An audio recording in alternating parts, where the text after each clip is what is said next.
আসসালামু আলাইকুম এভরিওয়ান। তো আজকে আমি মাঠে যাচ্ছিলাম।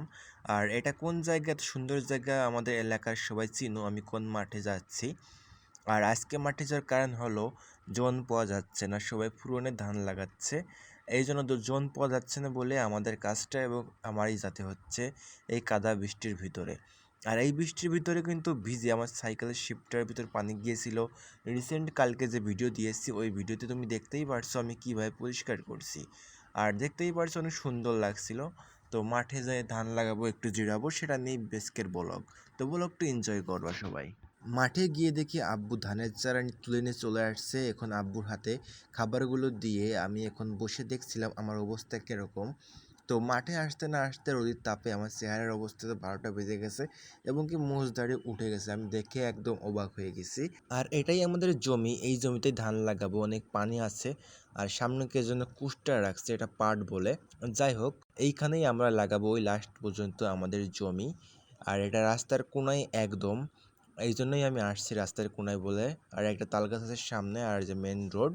আমি যখন ধান লাগাই তখন আমার ক্যামেরাম্যান না থাকায় আমি ভিডিও করতে পারি নাই, আর কাদার ভিতরে ফোনটা হাতে নিই নাই। তো ধান দেখতেই পারছো অনেক লাগানো হয়ে গেছে। তারপর আমি এখানে জিরাতে আসছিলাম, আর এখানে আমার আব্বু ধান লাগাচ্ছিল। আমি পাটের এখানে বসে আছি, দেখতেই পারছো অনেক সুন্দর বাতাস হচ্ছিল, সুন্দরই লাগছিল।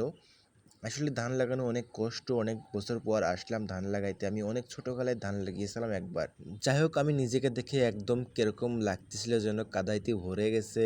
তো মুখে একটু কাদা লাগছিল, সেগুলো পরিষ্কার করে ক্যামেরার সামনে আসলাম। তারপরে একটু পানি খাইয়ে নিলাম, কারণ ওই রোদের ভিতরে বৃষ্টি হচ্ছে, একবার একবার রোদ আসতেছে কড়া। তো গলামলা একদম শুকিয়ে গিয়েছে। তো পানি খেয়ে নিলাম অনেক সুন্দর করে। আর তারপর আসার সময় দেখতেই পারছো আমি ভিজে গেছি, মাথা একদম ভিজে, কারণ ভিজে ভিজে আমি ধান লাগিয়েছি। চেহারা মেহারা একদম ফুলে গেছে। তো সাইকেলের পার্ট থেকে যতটুকু পারি আমি ততটুকু ভিডিও নিয়ে নিলাম আপনাদের জন্য। তারপর আমি সাইকেল করে আবার চলে আসতেছি, তুমি দেখতেই পারছো তোমরা।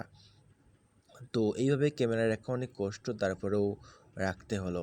আর মিনি ব্লগটা কেমন লাগছে কমেন্টে জানিও।